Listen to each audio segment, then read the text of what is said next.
नमस्कार दोस्तों, स्वागत है आपका स्टडी फॉर सिविल सर्विसेज में। वीडियो को पूरा देखिए। कोई भी आपका फीडबैक है, कोई सजेशन है, तुरंत वीडियो में कमेंट करके जरूर बताइए। अच्छा लगे तो वीडियो लाइक जरूर कर लीजिए और ऐसे वीडियो लगातार फ्री में पाने के लिए चैनल को तुरंत सब्सक्राइब कर लीजिए और बेल आइकन को जरूर टैप कर लीजिए ताकि आगे भी सारे वीडियो आपको मिलते रहे। यूट्यूब में फॉलो करते हैं तो प्लीज ये वाला फ्री टेलीग्राम चैनल जरूर ज्वाइन करिएगा। सारे नोटिफिकेशन, सारे अपडेट यहीं पे आते हैं, ध्यान रखिएगा। स्टडी फॉर सिविल सर्विसेज का कोई भी पेड ग्रुप अगर आपको ज्वाइन करना है तो सिर्फ 8564909606089752380455 यही नंबर है हमारे, सिर्फ जहां पे कॉल व्हाट्सएप कर सकते हैं। इंस्टाग्राम पे हमारा पेज जरूर फॉलो कर लीजिएगा, study for civil dot services है। ट्विटर पे हमको जरूर फॉलो कर लीजिएगा, @स्टडी फॉर सिविल्स है। सारे क्वेश्चन अटेम्प्ट करिए और स्कोर अपना तुरंत कमेंट करके बताइए। Good morning friends, my name is Chandravardhan and I welcome you all to Study for Civil Services, one of the India's leading educational platforms.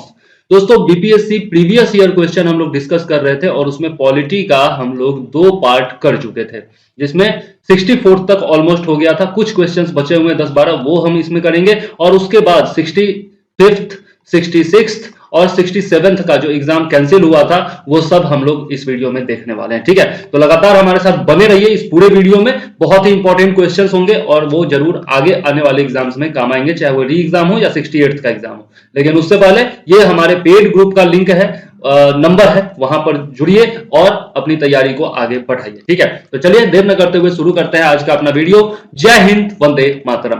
देखिए, जो हमारा पहला क्वेश्चन है ये हम लोग करने वाले हैं 65th। ठीक है, 65th का ये है। तो पहला क्वेश्चन इसमें था, निम्नलिखित भारतीय राज्यों में से किसकी राज्य विधानसभा में सदस्यों की संख्या अधिक है? यह पूछा जा रहा है, which one of the following Indian states has the largest number of members in its state legislature. State legislature में क्या क्या आता है? विधानसभा आती है, ठीक है, मतलब लेजिस्लेटिव असेंबली और लेजिस्लेटिव काउंसिल। ठीक है, लेजिस्लेटिव काउंसिल जो है वो केवल 6 राज्यों में है, बाकी राज्यों में नहीं है, बाकी राज्यों में विधानसभा है। ठीक है, और इसके अलावा आपको याद रखना चाहिए कि दिल्ली और पुदुचेरी जो है वहां पर भी विधानसभा है, जिसके सदस्य राष्ट्रपति के चुनाव में भाग लेते हैं। तो ठीक है, चलिए देख लेते हैं। अरुणाचल प्रदेश, हिमाचल प्रदेश, मणिपुर या फिर मेघालय, किसके विधानसभा में सदस्यों की संख्या अधिक है, यह पूछा जा रहा है। तो आइए देख लेते हैं आंसर क्या हो जाएगा।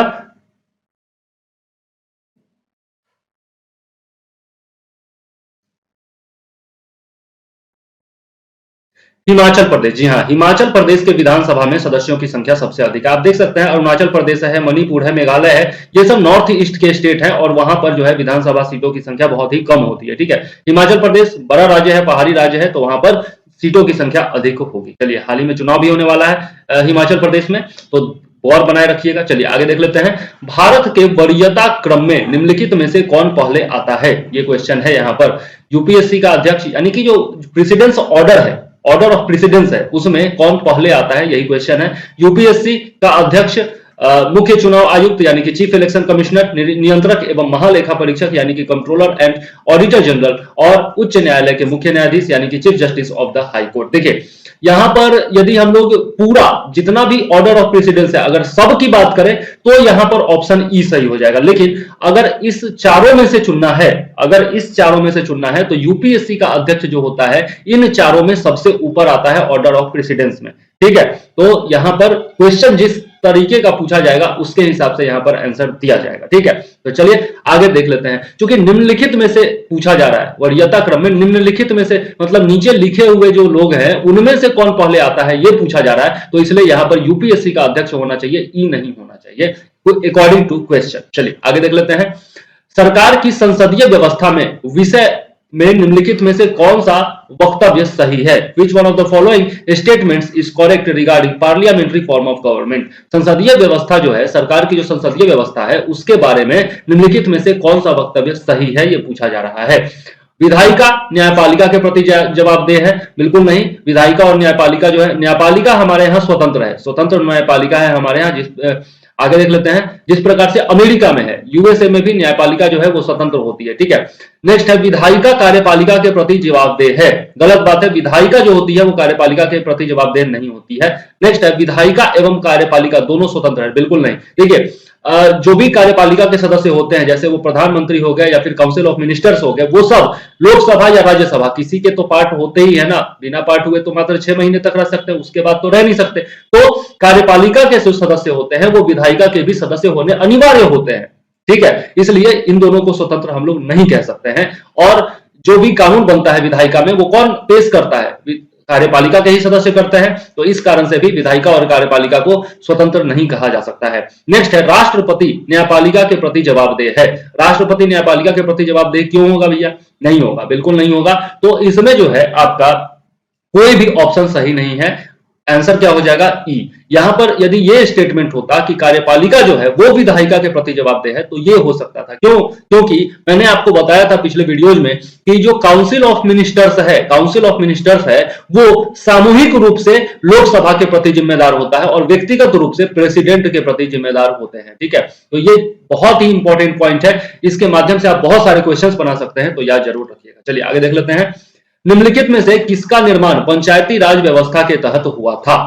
खाप panchayat, which of the following was constituted under Panchayati Raj system? Khap panchayat, जाति पंचायत, ग्राम पंचायत या फिर जन पंचायत? खाप पंचायत तो अब बहुत जगह पर बंद भी हो चुका है, ये तो आपका ऑर्थोडॉक्स सिस्टम है जिसको कि बंद होना ही चाहिए, बहुत ही क्रूर उसमें सजाएं दी जाती है। जाति पंचायत, जाति के आधार पर तो पंचायत चुना नहीं जाता। जन पंचायत, ये भी नहीं होगा। आंसर क्या हो जाएगा? ग्राम पंचायत। जी हाँ, ग्राम पंचायत जो है वो त्रिस्तरीय संरचना के तहत आता है, जो कि बलवंत राय मेहता समिति के द्वारा क्या किया गया था? रिकमेंड किया गया था। ठीक है, तो चलिए यहां पर याद रखिएगा ग्राम पंचायत। नेक्स्ट, निम्नलिखित में से कौन भूमि रिकॉर्ड अधिकारी है? Who among the following is a land record officer? Land का रिकॉर्ड कौन रखता है, यही पूछा जा रहा है यहां पर। तो लैंड का रिकॉर्ड कौन रखता है? पटवारी, लंबरदार, जमींदार या फिर जेलदार? इसमें क्या हो जाएगा? पटवारी हो जाएगा। जी हाँ, पटवारी जो है वही लैंड का रिकॉर्ड रखता है। ठीक है, चलिए आगे देख लेते हैं। नेक्स्ट क्वेश्चन हमारा क्या है?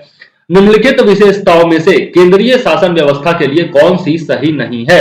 Which one of the following characteristic is not true for unitary form of government? Unitary form of government के लिए कौन सी व्यवस्था जो है, कौन सा वक्तव्य जो है वो सही नहीं है? तो त्वरित निर्णय यानी कि स्विफ्ट डिसीजन, लचीलापन, फ्लेक्सिबल होना, या फिर बड़े देशों के लिए आदर्श, आइडियल फॉर लार्ज कंट्रीज, कानून की एकरूपता, यूनिफॉर्मिटी ऑफ लॉ। देखिए यूनिफॉर्मिटी ऑफ लॉज तो होगा क्योंकि यूनिटरी टाइप ऑफ सिस्टम है, यूनिटरी फॉर्म ऑफ गवर्नमेंट है, तो उसमें कानून तो एक जैसा होगा ही। लचीलापन भी होगा, त्वरित निर्णय भी लिया जा सकता है क्योंकि वहां पर कोई गठबंधन नहीं होगा, किसी प्रकार का दबाव नहीं होगा, स्वतंत्रता से निर्णय लिया जा सकता है, जिस प्रकार से चाइना में लिया जाता है। चाइना में क्या है? यूनिटरी फॉर्म ऑफ गवर्नमेंट कह सकते हैं आप, या फिर एक तरह से रसिया में भी अब जो है फॉर्मेशन एक तरह का हो गया है, व्यवहारिक रूप में यूनिटरी फॉर्म ऑफ गवर्नमेंट हो गया है। ठीक है, लचीलापन भी होगा, लेकिन यह बड़े देशों के लिए आदर्श नहीं है क्योंकि बड़े देशों की जनसंख्या बहुत बड़ी होती है और आपका जो क्या कहते हैं उसको क्षेत्रफल बहुत ज्यादा होता है, तो वहां पर यूनिटरी फॉर्म ऑफ गवर्नमेंट काम नहीं कर सकती है। वहां पर बहुदलीय व्यवस्था भी चाहिए और आपका फेडरल सिस्टम भी चाहिए क्योंकि अलग अलग क्षेत्र होंगे, वहां पर एक ही इंसान के द्वारा या फिर एक ही काउंसिल ऑफ मिनिस्टर्स के द्वारा शासन चला पाना बहुत ही ज्यादा टफ हो जाता है। जैसे भारत जैसा देश है, अमेरिका जैसा देश है, तो यहाँ पर बहुत ज्यादा मुश्किल हो जाता है। ठीक है, तो चलिए बड़े देशों के लिए आदर्श ये नहीं हो सकता यूनिटरी फॉर्म ऑफ गवर्नमेंट। चलिए, समुदाय विकास कार्यक्रम का क्या उद्देश्य है? What is the objective of community development programmes?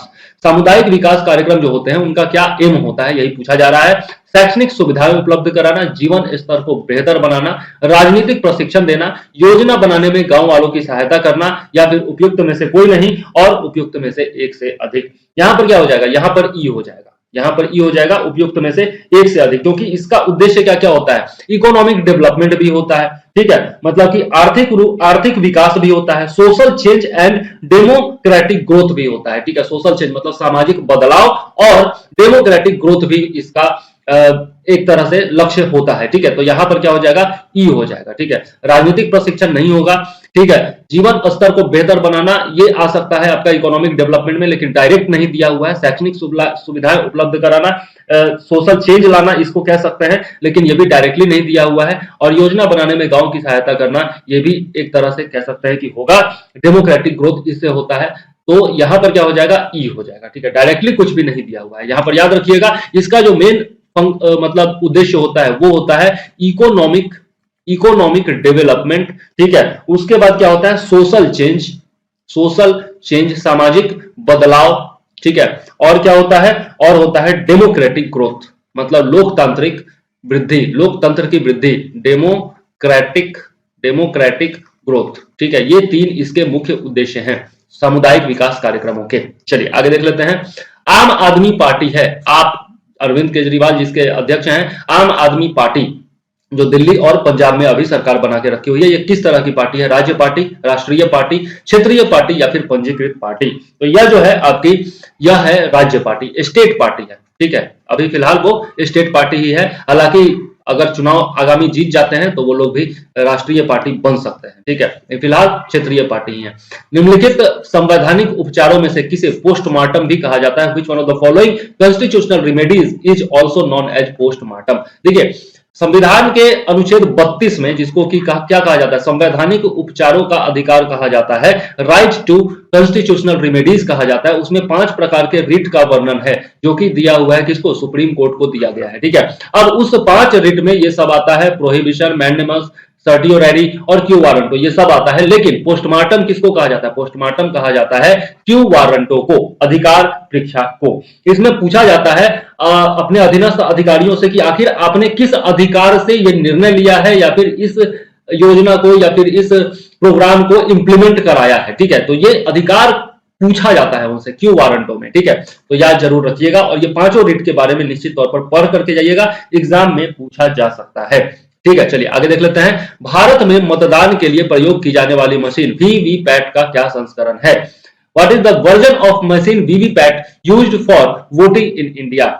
M1, Z1, M3 या फिर Z3? आंसर क्या हो जाएगा? M3। जी हाँ, M3 का यूज अभी किया जा रहा है वीवीपैट में। वीवीपैट क्या होता है? देखिए, जब आप वोट डालते हैं ईवीएम के माध्यम से, जब आप वोट डालते हैं तो आप देखते होंगे कि एक पर्चा निकलता है उसमें से। ठीक है, उसमें एक अलग से मशीन लगाया होता है और उसमें पर्चा निकलता है, उसमें आपका लिखा होता है या फिर साइन बना होता है कि आप किस पार्टी को वोट दे रहे हैं और वो सामने आपको दिख भी जाता है, तो उसी को कहते हैं वीवीपैट। ठीक है, हालांकि इस पर बहुत ज्यादा बहस भी हुई थी जब लोकसभा चुनाव होता है या फिर कोई भी चुनाव जिसमें बीजेपी जीतती है तो उस पर बहुत ज्यादा बहस होता है। ठीक है, तो वीवीपैट का यूज जरूर किया जाता है। नेक्स्ट, अब हम लोग चल रहे हैं 65 तो हो गया हमारा, 10 क्वेश्चन के लगभग उसमें पूछे गए थे। अब हम लोग जा रहे हैं 66 करने। ठीक है, तो चलिए 66 में क्या क्या क्वेश्चन पूछा गया वो देख लेते हैं।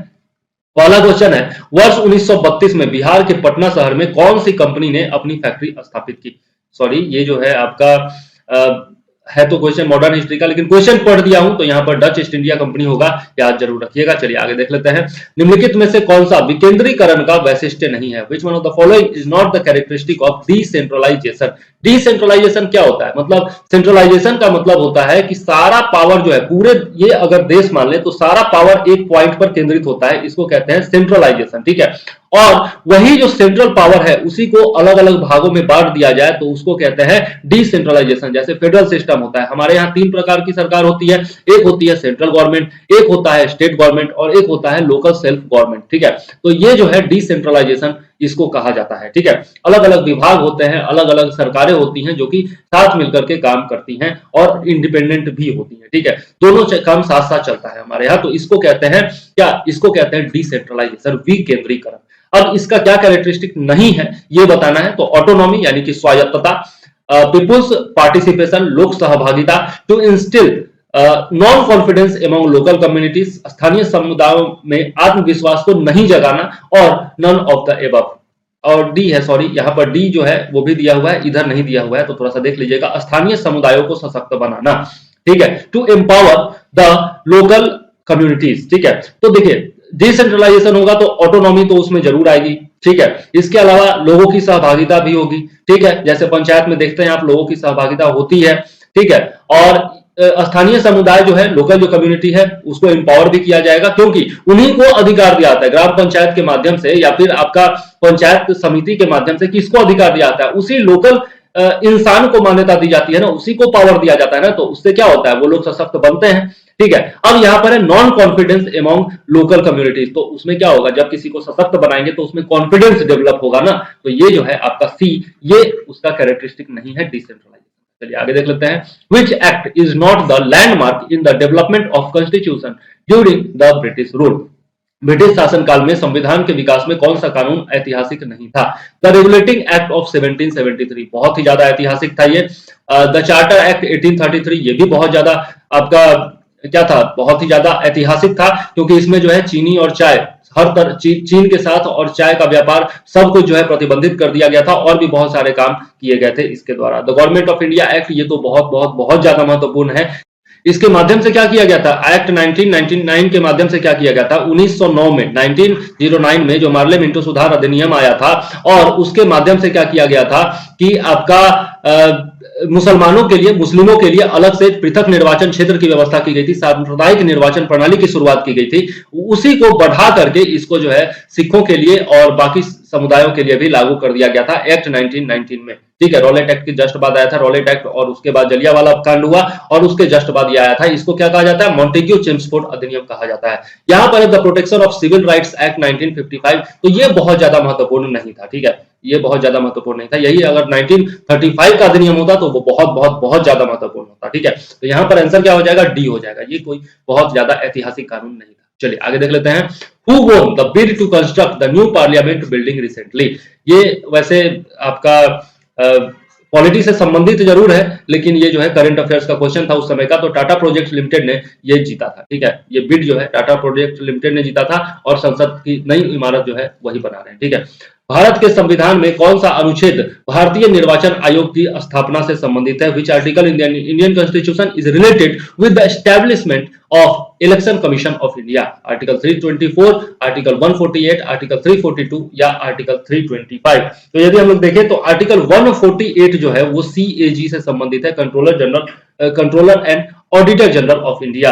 ठीक है, 342 की यदि बात करें तो स्टीज के मतलब प्रेसिडेंट के द्वारा किसी कम्युनिटी को एसटी कम्युनिटी के रूप में मान्यता दी जाती है। ठीक है, डिक्लेयर किया जाता है, घोषित किया जाता है। आर्टिकल 325 की बात करें तो ये जो है electoral roll on the grounds of religion, race, caste और सेक्स के बारे में बात करता है। ठीक है, मतलब कि धर्म, जाति या फिर आपका जो वंश होता है या फिर सेक्स होता है, मतलब लिंग होता है, उसके आधार पर जो इलेक्टोरल रोल होता है, ठीक है, उसके बारे में ये बात करता है आर्टिकल 325। और आर्टिकल 324 जो है ये आपका इलेक्शन कमीशन ऑफ इंडिया से संबंधित है। ठीक है, अभी आप बताइएगा चीफ इलेक्शन कमिश्नर हमारे यहाँ कौन है। ठीक है, ये कमेंट में जरूर बताइएगा। चलिए आगे देख लेते हैं, who is the head of national commission for women at present. वर्तमान में राष्ट्रीय महिला आयोग की प्रमुख कौन है, ममता शर्मा, ललिता कुमार मंगलम, रेखा शर्मा, स्मृति ईरानी। स्मृति ईरानी तो मंत्री हैं, केंद्रीय मंत्री हैं। ठीक है, रेखा शर्मा यहाँ पर सही आंसर हो जाएगा। उस समय भी जब क्वेश्चन पूछा गया था तो रेखा शर्मा ही थी आपका 66 के दौरान, और अभी भी रेखा शर्मा ही है। ठीक है, चलिए आगे देख लेते हैं, what is meant by rule of law. कानून, विधि का नियम या फिर कानून का अधिराज्य का मतलब क्या है, one act for all and one judiciary for all, one act for all and one state for all, one state for all and one judiciary for all acts for one and one judiciary for all. सभी के लिए एक कानून और सभी के लिए एक न्याय तंत्र, यही हो जाएगा सही। सब मतलब कि विधि का नियम और कानून का अधिराज्य, इसका क्या मतलब होना चाहिए, इसका मतलब यही होना चाहिए कि सभी के लिए एक प्रकार का कानून हो और सभी के लिए एक प्रकार का न्याय तंत्र हो। नेक्स्ट है, सभी के लिए एक कानून और सभी के लिए एक राज्य, गलत बात है। सभी के लिए एक राज्य और सभी के लिए एक न्याय तंत्र, ये भी गलत बात है। एक के लिए सभी कानून और सभी के लिए एक न्याय तंत्र, ये भी गलत बात है। ठीक है, चलिए आगे देख लेते हैं, नेक्स्ट क्वेश्चन हमारा क्या है। नेक्स्ट क्वेश्चन है हमारा कि पंचायती राज संस्थाओं को 29 कार्यों की जो सूची है किस अनुच्छेद के तहत दी गई है, ये क्वेश्चन है। Which article gives the list of 29 functions to be performed by the Panchayati Raj institution. सबसे पहले तो याद रखिएगा कि पंचायती राज संस्थाओं को कितने फंक्शंस दिए गए हैं, कितने कार्य दिए गए हैं, 29 कार्य दिए गए हैं। ये भी क्वेश्चन पूछा जाता है बराबर। ठीक है, अब आते हैं आर्टिकल के ऊपर, आर्टिकल 243H, E, F या फिर G। आंसर क्या हो जाएगा, आर्टिकल 243G। ठीक है, और यह जो है आपका किसमें दिया हुआ है, SC शेड्यूल 11 में ये दिया हुआ है। ठीक है, पंचायती राज जो है वो शेड्यूल 11 में दिया हुआ है और इसमें भी 29 विषय दिए गए हैं। ठीक है, और यह जो है आपका कौन सा अमेंडमेंट था, 73rd अमेंडमेंट था। ठीक है, 1992 73rd अमेंडमेंट 1992 के जरिए ये शेड्यूल 11 जोड़ा गया था और उसमें 29 विषय दिए गए थे। ठीक है, आर्टिकल 243G भी इसी से संबंधित है। ठीक है, चलिए आगे देख लेते हैं, नेक्स्ट क्वेश्चन हमारा क्या है। अच्छा, यहां पर यह भी याद रखिएगा कि शेड्यूल 12 जो है वो आपका नगर पालिका से संबंधित है और वो था 74th अमेंडमेंट और वो भी 1992 में ही आया था। ठीक, चलिए आगे देख लेते हैं। एक और चीज याद रखिएगा, यहां पर आपका 243 क से 9 तक जो है आपका पंचायती राज के बारे में दिया हुआ है और त से य 6 तक य छ तक दिया हुआ है नगर पालिका के बारे में, ठीक है, तो ये भी याद जरूर रखिएगा। चलिए आगे देख लेते हैं। और एक और चीज, आर्टिकल 40 जो है, आर्टिकल 40 जो दिया हुआ है डीपीएसपी के तहत, वह भी आपका ग्राम पंचायत से संबंधित है, लोकल सेल्फ गवर्नमेंट से संबंधित है। चलिए आगे देख लेते हैं। When was the Citizenship Amendment Act passed? नागरिकता संशोधन कानून कब पारित हुआ था? 11 दिसंबर 2018, 11 दिसंबर 2019, 11 अक्टूबर 2019, 11 अक्टूबर 2020। तो आंसर क्या हो जाएगा? 11 दिसंबर 2019 को यह पारित हुआ था, ठीक है। उस समय के लिए करंट अफेयर्स का भी क्वेश्चन था जब ये पूछा गया था, 2020 में ये एग्जाम हुआ था, उस समय ये पूछा गया था। लेकिन अब तो ये पूछा जा सकता है, बिल्कुल, नागरिकता संशोधन कानून कब पारित हुआ था, ये क्वेश्चन पूछा जा सकता है पॉलिटी में, तो याद जरूर रखिएगा, ठीक है। चलिए 73वें संविधान संशोधन कानून की वैधानिक शुरुआत किस संविधान संशोधन बिल से हुई थी? The legislative origin of 73rd Constitutional Amendment Act can be traced back to which Constitutional Amendment Bill? 61st, 62nd, 63rd और 64th। आंसर क्या हो जाएगा? 64th अमेंडमेंट बिल, ठीक है, 64th अमेंडमेंट बिल, याद जरूर रखिएगा। चलिए आगे देख लेते हैं। अब हमारा 66th भी खत्म हो चुका है, अब हम लोग आ चुके हैं 67th का जो लेटेस्ट एग्जाम हुआ है उसके क्वेश्चंस पर। थोड़ा सा टफ क्वेश्चन इसमें जरूर था, लेकिन हम लोग सारे क्वेश्चंस को डील करने की कोशिश करेंगे और सही सही डील भी करेंगे। निम्नलिखित में से क्या संविधान की 11वीं सूची में शामिल नहीं है? मतलब वही जो मैंने बताया कि 29 विषय जो दिए गए हैं ग्राम पंचायतों के लिए, ठीक है, पंचायती राज के लिए, उसमें कौन सा शामिल नहीं है ये पूछा जा रहा है। पुस्तकालय, ईंधन और चारा, ग्रामीण खेल या फिर तकनीकी प्रशिक्षण। अब इसमें या फिर उपयुक्त में से कोई नहीं और उपयुक्त में से एक से अधिक, तो कौन सा इसमें शामिल नहीं है ये पूछा जा रहा है। इसमें जो है ग्रामीण खेल शामिल नहीं है, जो 29 विषय है उसमें ग्रामीण खेल शामिल नहीं है, बाकी पुस्तकालय, ईंधन और चारा और तकनीकी प्रशिक्षण तीनों है, ठीक है, तो याद जरूर रखिएगा। चलिए आगे देख लेते हैं। संविधान के अनुच्छेद 113 के अनुसार वार्षिक बजट में कितनी अनुदान की मांगे संसद में पेश की जाती है? संविधान के अनुच्छेद 113 के अनुसार ये पूछा जा रहा है, तो याद रखिएगा अनुच्छेद 113 में दिया हुआ है किसके बारे में? अनुदान की मांगों के बारे में, ठीक है। और इसमें कितने मतलब कितनी मांगे पेश की जा रही है वो पूछा जा रहा है, तो 98, 96, 104 या फिर 109।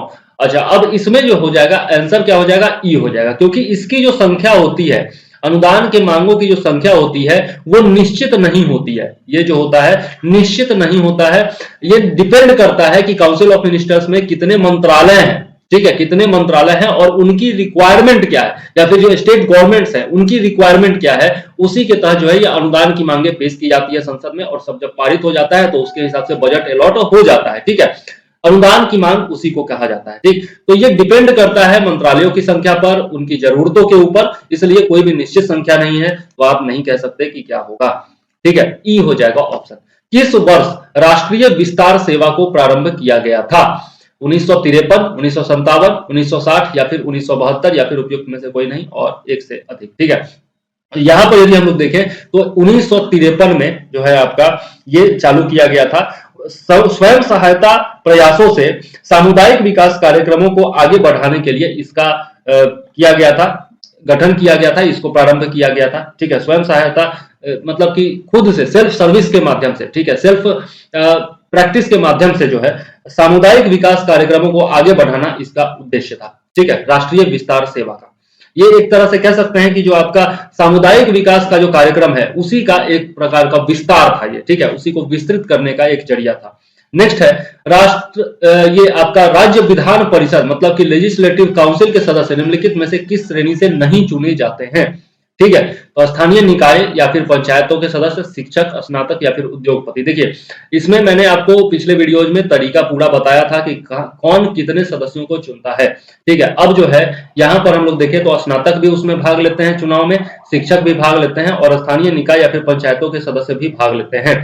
अब यहाँ पर जो है लेकिन इसमें पूछा जा रहा है राज्य विधान परिषद के सदस्य निम्नलिखित में से किस श्रेणी से नहीं चुने जाते। यहाँ पर अगर द्वारा होता ना, यहाँ पर यदि द्वारा होता तब क्वेश्चन बनाने में आसानी हो जाती कि क्या होगा, लेकिन इसको हम लोग द्वारा समझ के ही बनाते हैं क्योंकि इंग्लिश वाला क्वेश्चन अवेलेबल नहीं है तो डायरेक्टली नहीं कहा जा सकता और इतने दिन हो गए तो याद नहीं है कि इंग्लिश में क्या था।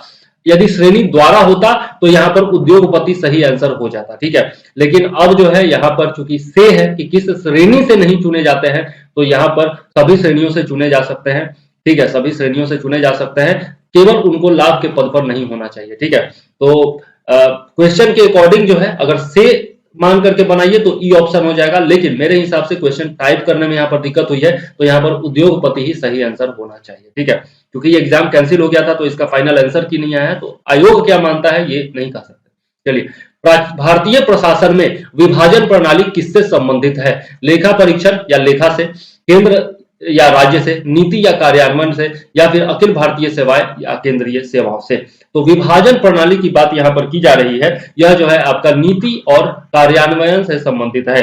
ठीक है, पॉलिसी एंड इंप्लीमेंटेशन से ये संबंधित है, याद जरूर रखिएगा विभाजन प्रणाली। चलिए आगे देख लेते हैं, नेक्स्ट क्वेश्चन क्या है? निम्नलिखित में से कौन सी संसदीय समिति कार्यपालिका को नियम विनियम बनाने के लिए प्रत्यायोजित शक्ति से संबंधित है? कार्यकारी विभाजन पर समिति, अधीनस्थ विधान पर समिति, प्रशासकीय विधान पर समिति, या फिर प्रत्यायोजित विधान पर समिति। आंसर क्या हो जाएगा इसका? आंसर हो जाएगा बी, अधीनस्थ विधान पर समिति। ठीक है, याद जरूर रखिएगा, इसको डायरेक्ट रट मारिए। ठीक है, ये सब आपको किसी किताब में ढंग से नहीं मिलेगा, तो ये सब क्वेश्चन जो है वो रट डालिए। भारतीय संविधान का अनुच्छेद 300 किससे संबंधित है? ये भी आपको जनरली किताबों में नहीं मिलता है, इंटरनेट पर बहुत ढूंढने के बाद मुझे मिला है। मुकदमे तथा कार्यवाही, सरकारी ठेके, महान्यायवादी, या फिर व्यापार तथा वाणिज्य पर प्रतिबंध। आंसर क्या हो जाएगा? आंसर हो जाएगा इसमें मुकदमे तथा कार्यवाही पर। ठीक है, याद रखिएगा। अच्छा, ये 106 नंबर जो है इसमें थोड़ा सा बता दें हम आपको कि ये जो ये अधीनस्थ विधान पर जो समिति है, इसके बारे में थोड़ा सा मैं बता देना चाहता हूं। इसका गठन जो है 1953 में हुआ था। ठीक है, 1953 में हुआ था, और दोनों सदनों में इससे 15-15 सदस्य होते हैं। दोनों सदनों में 15-15 सदस्य इसके होते हैं। ठीक, ये थोड़ा सा इंफॉर्मेशन जो मैंने इंटरनेट से गैदर किया वही आपको बता रहा हूं। चलिए आगे देख लेते हैं। भारत में न्यायिक प्रणाली किस पर आधारित है? किस पर आधारित है? हमारा जुडिशियल सिस्टम जो है संविधान पर, नियमित कानून की उचित प्रक्रिया पर, परंपरा पर, या फिर कानून द्वारा स्थापित प्रक्रिया पर। यहां पर क्या हो जाएगा? यहां पर हो जाएगा ई हो जाएगा, उपयुक्त में से एक से अधिक। ठीक है, संविधान पर भी आधारित है, और साथ में कुछ जो कानून है वो परंपरा पर भी आधारित है, कुछ नियमित कानून की उचित प्रक्रिया पर भी आधारित है, और कुछ कानून द्वारा स्थापित प्रक्रिया पर भी आधारित है। तो इसमें उपयुक्त में से एक से अधिक हो जाएगा। चलिए आगे देख लेते हैं। किस राज्य का पहला लोकायुक्त स्थापित हुआ था? किस राज्य में पहला लोकायुक्त स्थापित हुआ था? तो ओडिशा, केरल, महाराष्ट्र, या फिर पंजाब। ये बहुत ही फेमस क्वेश्चन है, बार बार पूछा जा सकता है, तो याद रखिएगा ये जो है आपका महाराष्ट्र यहाँ पर सही आंसर हो जाएगा। ठीक है, चलिए आगे देख लेते हैं। 110 नंबर क्वेश्चन, और ये शायद में हमारा आखिरी क्वेश्चन भी होना चाहिए। नहीं, और भी क्वेश्चंस होंगे इसमें। ठीक है, क्योंकि हमको आगे का भी करना है, 64th का भी कुछ क्वेश्चन बचा हुआ है। चलिए, एएस आनंद 1990 के दशक के अंत में किस पद पर कार्यरत थे? तो ये क्वेश्चन नहीं पूछना चाहिए था, बहुत पुराना हो गया है 1990 के लिए, अब 22 साल हो चुका है, लेकिन फिर भी अगर पूछ दिया है तो देख लेते हैं हम लोग। 22 साल नहीं 32 साल हो चुका है, लेकिन खैर, नियंत्रक तथा महालेखा परीक्षक, भारत के मुख्य न्यायाधीश, मुख्य सतर्कता आयुक्त, या फिर महान्यायवादी। तो आंसर क्या हो जाएगा? आंसर हो जाएगा भारत के मुख्य न्यायाधीश। ठीक है, यहाँ पर एएस आनंद जो थे वो भारत के मुख्य न्यायाधीश थे। ठीक है, याद जरूर रखिएगा। चलिए अब थोड़ा सा आ जाते हैं हम लोग 64th तक में से कुछ क्वेश्चन हमारे बच गए थे, लगभग 14-15 क्वेश्चन, तो उनको जरा सा हम लोग देख लेते हैं। पहला है, भारत में चलित न्यायालय किसका मानस पुत्र है? The mobile court of India is a brain child of न्यायमूर्ति भगवती, श्री राजीव गांधी, डॉक्टर एपीजे अब्दुल कलाम, या फिर श्रीमती प्रतिभा देवी सिंह पाटिल। तो ये तो राष्ट्रपति थी हमारी, ये प्रधानमंत्री थे, और ये न्यायाधीश थे। आंसर क्या हो जाएगा? Doctor APJ Abdul Kalam. ठीक है, एपीजे अब्दुल कलाम जो हमारे सबके आदर्श हैं। ठीक है, उनका ये मानस पुत्र था, क्योंकि उन्होंने ही 4 अगस्त 2007 को मेवात हरियाणा से इसकी शुरुआत की थी। मेवात हरियाणा से इसकी शुरुआत की थी, और उन्हीं के दिमाग की ये उपज थी, एक तरह से कह सकते हैं। ठीक है, उन्होंने ही इसका स्वप्न देखा था मोबाइल कोर्ट का। चलिए आगे देख लेते हैं। लोक लेखा समिति अपनी रिपोर्ट प्रस्तुत करती है, किसको प्रस्तुत करती है ये पूछा जा रहा है। The public accounts committee submits its report to the CAG, controller and auditor general, यानी कि नियंत्रक एवं महालेखा परीक्षक को। The speaker of the Lok Sabha, यानी कि लोकसभा के स्पीकर को। The minister of parliamentary affairs, यानी कि संसदीय मामलों के मंत्री को। या फिर the president of India, Bharat के राष्ट्रपति को। तो पब्लिक अकाउंट्स कमेटी जो है वो अपनी रिपोर्ट किसको पेश करती है? ये अपनी report speaker of the Lok Sabha को पेश करती है। अच्छा, इसमें जो होते हैं टोटल 22 सदस्य होते हैं, ये याद रखिएगा, टोटल आपके 22 सदस्य होते हैं, जिसमें लोकसभा से 15 सदस्य होते हैं, और राज्यसभा से आप समझ सकते हैं कि 7 सदस्य होते हैं। ठीक है। अध्यक्ष कौन होता है? इसका अध्यक्ष जो है वो जनरली विपक्ष का कोई सदस्य होता है, ठीक है। विपक्ष का कोई सदस्य जनरली इसका अध्यक्ष होता है, जो कि परंपरा बन चुकी है, ठीक है। और अध्यक्ष जो है नियुक्त किया जाता है किसके द्वारा? स्पीकर के द्वारा। तो ये आपका पब्लिक अकाउंट्स कमेटी यानी कि लोक लेखा समिति के बारे में महत्वपूर्ण तथ्य है जो कि आपको याद रखने चाहिए। चलिए आगे देख। अच्छा, इसको जो है थोड़ा सा और मैं बता देता हूं, इसको जो है सीएजी को क्या कहा जाता है? सीएजी को समिति का मित्र या फिर पथ प्रदर्शक कहा जाता है। मतलब लोक लेखा समिति का मित्र या फिर पथ प्रदर्शक कहा जाता है किसको? सीएजी को, ठीक है। सीएजी को कहा जाता है। और प्राक्कलन, इसको जो है लोक सेवा समिति को प्राक्कलन समिति की जुड़वा बहन कहा जाता है। प्राक्कलन समिति की जुड़वा बहन इसको कहा जाता है, ये भी याद रखिएगा, ये भी फैक्ट्स महत्वपूर्ण। चलिए आगे देख लेते हैं। नेक्स्ट क्वेश्चन हमारा क्या है? नेक्स्ट क्वेश्चन है, निम्नलिखित कथनों में से कौन सा सही नहीं है? ठीक है, गलत कथन को यहाँ पर चुनना है। The Rajya Sabha is powerless in money matter. धन संपत्ति के मामले में राज्यसभा जो है वो शक्तिहीन है। Money bill originated in Rajya Sabha. धन विधेयक की शुरुआत राज्यसभा में होती है। The Rajya Sabha has to pass bills within 14 days after they are passed by the Lok Sabha. The Rajya Sabha may pass or return the money bill with some recommendations to the Lok Sabha. राज्य सभा किसी धन विधेयक को पारित कर सकती है या कतिपय सिफारिशों के साथ उसे लोकसभा को लौटा सकती है। और सी ऑप्शन है, लोकसभा द्वारा पारित किए जाने के बाद राज्यसभा को 14 दिनों के भीतर विधेयक को पारित करना होता है। अब इसमें सही आंसर क्या हो जाएगा? सही आंसर हो जाएगा कि धन विधेयक की शुरुआत राज्यसभा में नहीं लोकसभा में होती है, इसलिए जो है ये ऑप्शन गलत है। बाकी सब चीजें सही हैं। धन विधेयक के मामले में राज्यसभा शक्तिहीन नहीं होती है, बिल्कुल ही शक्तिहीन नहीं होती है, ठीक है। 14 दिनों तक तो उसको अधिकार होता ही है ना, और कुछ सिफारिशों के साथ उसे लोकसभा को लौटा तो सकती है ना, तो शक्तिहीन तो नहीं कहेंगे। शक्ति कम जरूर है लोकसभा से, लेकिन शक्तिहीन नहीं है। लेकिन धन विधेयक की शुरुआत जो होती है वो लोकसभा में होती है, ये बिल्कुल सही है। और कोई विधेयक धन विधेयक है या नहीं है, यह निर्णय कौन करता है? स्पीकर करता है, लोकसभा का स्पीकर करता है। और कोई भी जो धन विधेयक है वो लोकसभा में पास होने से पहले प्रेसिडेंट की अनुमति लेना अनिवार्य होता है, ये भी आप याद रखिएगा, ठीक है। अब पिछले वीडियो में मैं बता चुका हूं कि धन विधेयक से कौन सा आर्टिकल जुड़ा हुआ है, तो जरा सा कमेंट में बताइएगा कि धन विधेयक से कौन सा आर्टिकल जुड़ा हुआ है।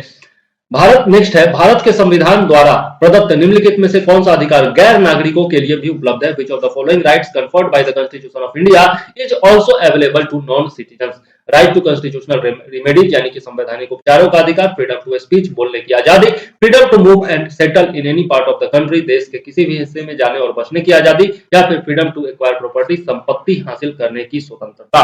तो यहाँ पर यदि हम लोग देखें आंसर क्या हो जाएगा? आंसर हो जाएगा संवैधानिक उपचारों का अधिकार जो है वो आपका गैर नागरिकों के लिए भी उपलब्ध है। हालांकि इसमें बहुत कंफ्यूजन था, बहुत ही ज्यादा कंफ्यूजन था, अलग अलग जगहों पर अलग अलग आंसर दिया हुआ था, ठीक है। लेकिन बहुत ही मेहनत करके और इंटरनेट वगैरह सब जगह पर सर्च करके तब मैं इस निष्कर्ष पर पहुंचा कि संवैधानिक उपचारों का अधिकार सही होना चाहिए, ठीक है। चलिए आगे देख लेते हैं।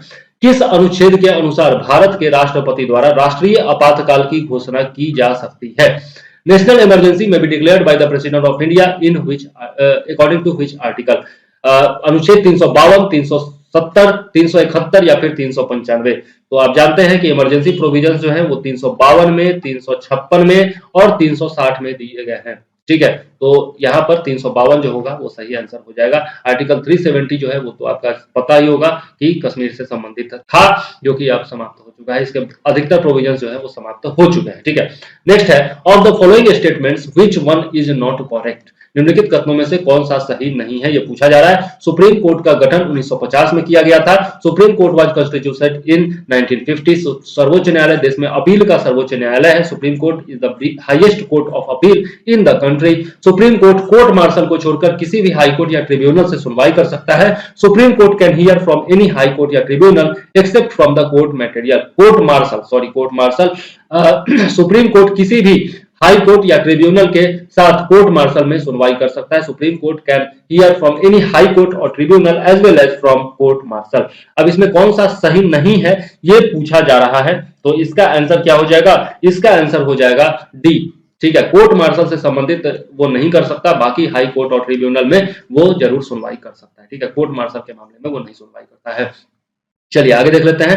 राज्य सरकारों की संवैधानिक प्रमुख कौन सा है? Who is the constitutional head of the state government? Constitutional head of the central government कौन होता है?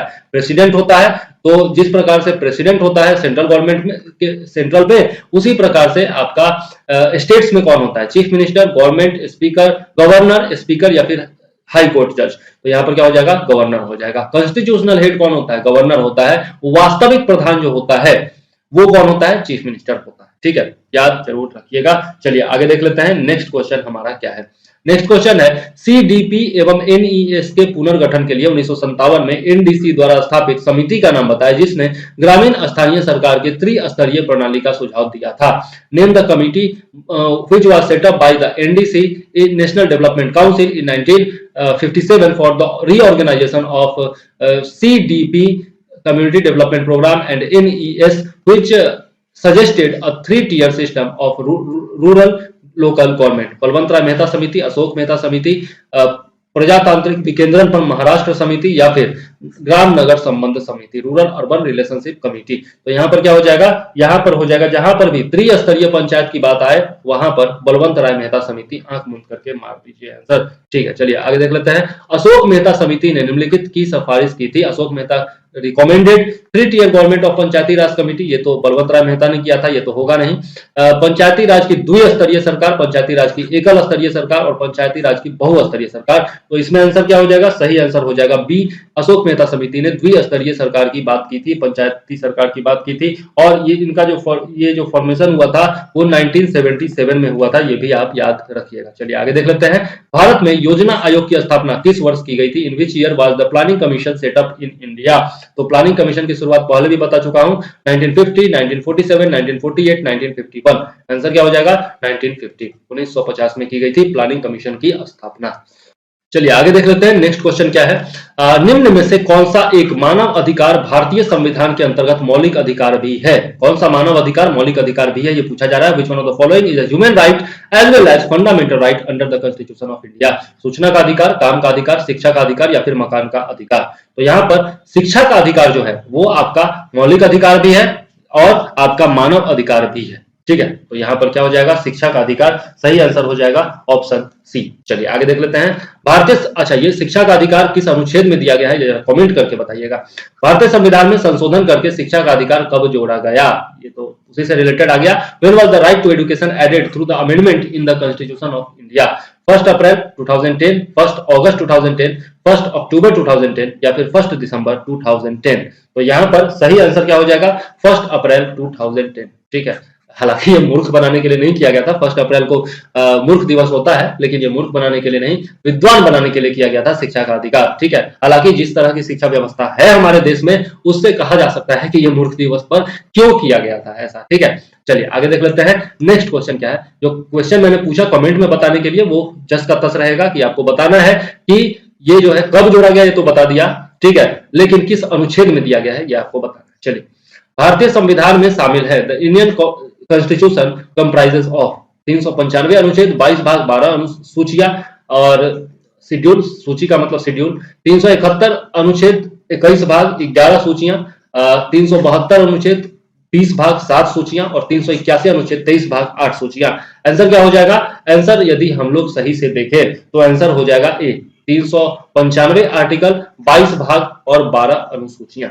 ठीक है, चलिए आगे देख लेते हैं।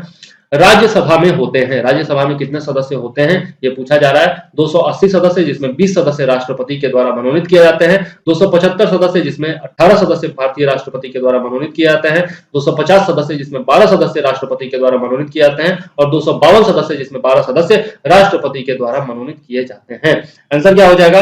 आंसर हो जाएगा 250 सदस्य जिसमें 12 सदस्य भारत के राष्ट्रपति द्वारा मनोनीत किए जाते हैं। याद जरूर रखिएगा। और इसी के साथ हमारा ये वीडियो समाप्त होता है। पॉलिटी का भी कंप्लीट कर लिया हम लोगों ने। ठीक है, क्वेश्चन आंसर टोटल जो प्रीवियस ईयर क्वेश्चन था वो भी, पॉलिटी का भी 67 तक, लेटेस्ट तक हम लोगों ने कंप्लीट कर लिया। अब साइंस भी खत्म हो चुका है, हिस्ट्री भी खत्म हो चुका है और पॉलिटी भी समाप्त हो चुका है। तो नेक्स्ट आपका जो वीडियो आने वाला है वो आएगा बिहार स्पेशल, बहुत ही ज्यादा महत्वपूर्ण। तो निश्चित तौर पर बने रहिए हमारे साथ। फिलहाल इस वीडियो के लिए मैं चंद्रवर्धन लेता हूं आपसे इजाजत। जय हिंद, वंदे मातरम।